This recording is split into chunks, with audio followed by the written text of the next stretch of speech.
Nós evoluímos nesse belíssimo planeta que batizamos como Terra. Todos os seres vivos que conhecemos passaram pelo mesmo processo. Nascemos em um planeta com 1G de gravidade, temperaturas amenas, oceanos que cobrem a maior parte da superfície e uma atmosfera rica em nitrogênio e oxigênio. Naturalmente, estamos acostumados com essas condições, afinal sempre vivemos por aqui. Mas quando um de nossos cérebros mais privilegiados apontou seu telescópio para o céu, percebemos que esse é apenas mais um planeta, parte de um universo muito maior do que poderíamos imaginar. Outra mente brilhante descobriu que as galáxias estão se afastando umas das outras e foi fácil deduzir que se hoje elas estão cada vez mais distantes, um dia estiveram mais próximas. Bem mais próximas. Ao estudarmos as propriedades da matéria colidindo suas partículas nessas máquinas gigantescas, percebemos que um dia toda a matéria do universo esteve em um ponto infinitamente pequeno, o início de uma jornada que já dura 13 bilhões e 800 milhões de anos. Mas onde ela vai parar? Como o universo partiu de um ponto infinitamente pequeno para chegar a este lugar habitado por galáxias, estrelas e planetas? E o que vai acontecer no futuro? Como será a morte do universo? Antes de mais nada, como é possível todo o universo ter existido em um ponto infinitamente pequeno? Só é possível entender isso conhecendo a estrutura da matéria. Nós somos feitos de átomos, que são, por sua vez, compostos por partículas ainda mais fundamentais. Os prótons e nêutrons que formam os núcleos atômicos são combinações de quarks, e suas presenças ali criam órbitas onde os elétrons se arranjam. Elétrons repelem elétrons, então quando tocamos algo, na verdade o que sentimos é a repulsão das nuvens de elétrons nas pontas dos nossos dedos ao se aproximarem das nuvens de elétrons do objeto tocado. A matéria é praticamente vazia. Somos formados por arranjos de partículas fundamentais pontuais, sem volume, unidimensionais. São as suas interações que criam os núcleos atômicos que possuem volume e que, por sua vez, organizam as nuvens de elétrons que definem o tamanho dos átomos. Ao colidirmos partículas em aceleradores como esse, percebemos que a altíssimas temperaturas, como devem ter existido no Big Bang, os quarks não conseguem se organizar em prótons e nêutrons. No começo do universo, portanto, a matéria não possuía volume. É por isso que estrelas, planetas e galáxias cabiam em um espaço infinitamente pequeno. Até mesmo as 4 forças fundamentais, o eletromagnetismo, as forças nucleares forte e fraca e a gravidade, não conseguiam agir nesse estado de densidade praticamente infinita.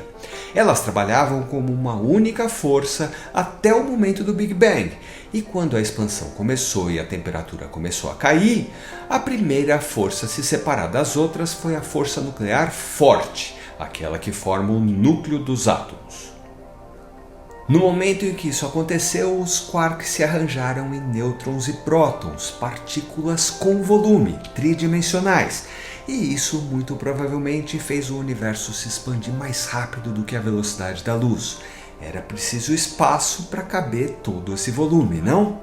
Durante essa fração mínima de um segundo, o universo cresceu de um ponto infinitamente pequeno para mais de 10.000 anos-luz de diâmetro. Começou então um período onde tínhamos prótons e nêutrons combinados, formando núcleos de hidrogênio e hélio, mas onde a temperatura ainda era alta demais para os elétrons entrarem em suas órbitas. O único estado da matéria era o plasmático. Era como se todo o universo fosse o interior de uma estrela. Os átomos só se formariam quando a temperatura caísse para abaixo de 2.700 graus Celsius, o que demorou 380 mil anos para acontecer. Mas assim que aconteceu, num flash o plasma desapareceu e o universo se tornou transparente. Já falamos sobre esse flash antes, é a radiação cósmica de fundo, a primeira confirmação de que o Big Bang realmente ocorreu. A partir daí, os átomos de hidrogênio e hélio começaram a se atrair gravitacionalmente, formando as primeiras estrelas 200 milhões de anos depois. As primeiras estrelas formaram as primeiras galáxias e o fim de suas curtas vidas, acredita-se que essas estrelas eram tão massivas que se tornavam supernovas apenas 3 milhões de anos após seu nascimento, criou o resto dos elementos da tabela periódica. Finalmente, todas as peças estavam no lugar, planetas como a Terra podiam se formar e o universo passou a ser bastante parecido com o que é hoje.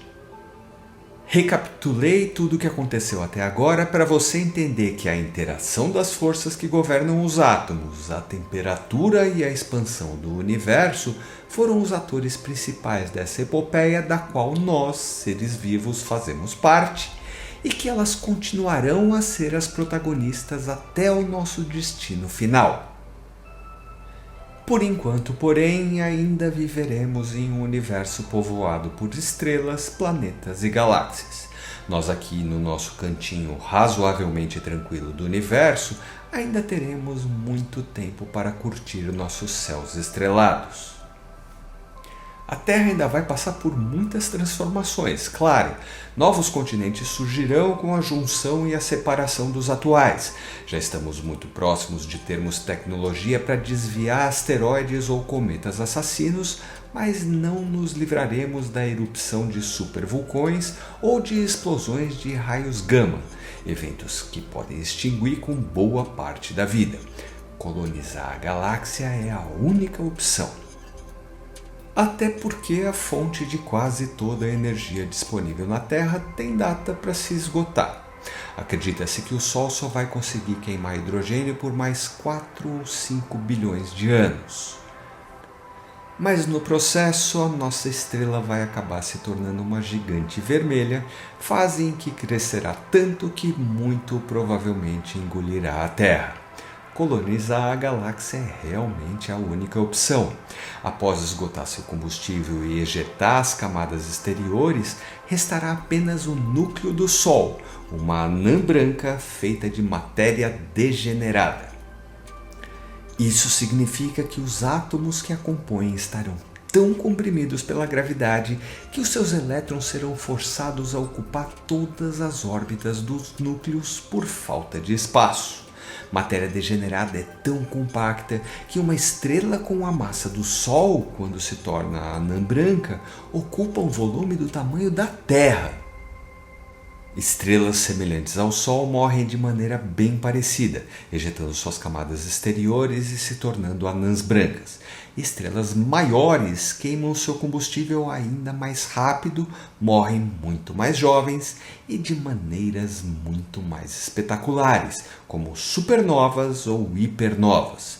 O que resta no centro depende da massa da estrela. As não tão grandes assim se tornam estrelas de nêutrons após explodirem, as maiores buracos negros. Essa imagem aqui, ainda muito rara nas inúmeras galáxias do universo, dentro de alguns bilhões de anos vai se tornar bem mais comum. Mas ainda estamos no reino das estrelas e há um tipo delas que vai insistir na prolongação deste reinado. Anãs vermelhas são as estrelas mais comuns do universo. Você, porém, nunca viu uma ao olhar para o céu noturno. Elas são tão pequenas e brilham tão fracas que a estrela mais próxima da Terra após o Sol, próxima a Centauri, é invisível a olho nu. E como são pequenas, sua gravidade queima o hidrogênio muito mais lentamente do que nas outras estrelas.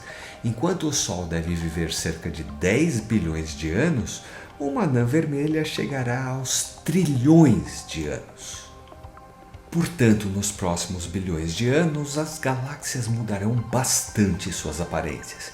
Estrelas azuis, brancas e amarelas vão se tornar cada vez mais raras e as anãs vermelhas se tornarão as únicas a brilhar consideravelmente no meio do vórtice de anãs brancas, estrelas de nêutrons e buracos negros que a galáxia se tornará. E, eventualmente, mesmo as anãs vermelhas esgotarão suas reservas de combustível e se apagarão. Isso demorará trilhões de anos, como você já deve imaginar, mas vai acontecer. As únicas fontes de luz remanescentes serão os núcleos de estrelas como o Sol, feito de matéria degenerada. Anãs brancas não fundem átomos, por isso brilham tão pouco. Sua luz é o resto do calor das fusões nucleares cessadas quando a estrela morreu, lentamente sendo irradiado para o espaço. É pouca luz. Se o Sol se tornasse uma anã branca hoje, ele brilharia menos do que a lua cheia. E, eventualmente, mesmo as anãs brancas esgotarão seu calor e se tornarão anãs negras. Quando isso acontecerá, não sabemos. O universo é jovem demais, ainda não existem anãs negras. Mas estamos falando de septilhões de anos no futuro, a época em que o reino das estrelas, o reino da luz, vai acabar. E os objetos que dominarão o universo serão os mais escuros que existem, os buracos negros. Lembra do Sagitário A estrela, o buraco negro supermassivo que vive no centro da Via Láctea? Pois ele vai ter crescido muito até aqui, engolindo anãs brancas, estrelas de nêutrons e outros buracos negros espalhados pela galáxia.